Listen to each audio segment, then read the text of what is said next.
插上电源线，打开插座上电源开关，然后揭掉镜头盖，打开电脑电源开关。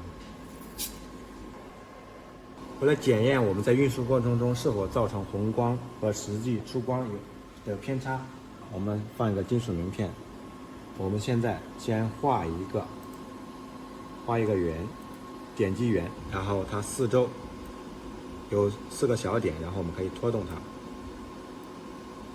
拖大，然后点击红光，我们按一下对焦系统，对一下焦距。为了节约这个行程，我们可以接着按一次。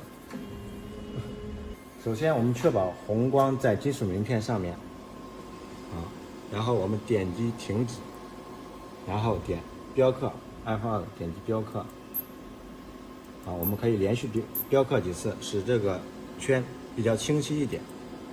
我们可以看得到之后，然后我们打开红光，然后我们检验红光是否和圆圈在一起完全重合。如果有偏差的话，请联系我们，我们会教你怎么使用、怎么调节红光的偏差。下面我们来介绍一下怎么编辑文字、打文字。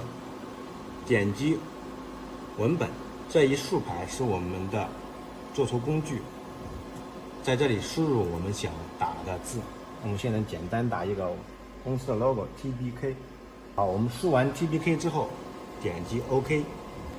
字体我们随便选任一种。好，选中以后，我们先调节一下这个字的大小。同样是拖动这四周的箭头放大，然后我们调节它的位置，然后点击填充。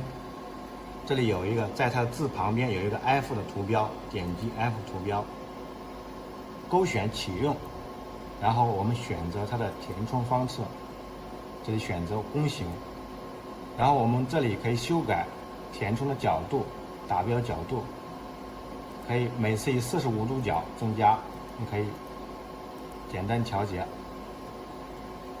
之后关闭就可以了。然后已经填充成黑体字。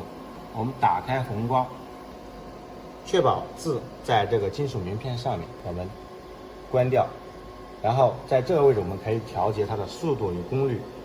正常我们功率比在90左右，打的在金属上面比较清晰一点。我们速度在1000左右。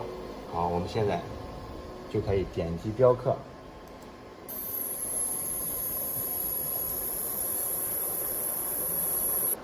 同样我们在这里，你想更改、想输入什么，可以在这里有一个文本，可以在这里删除你输入你想打的字。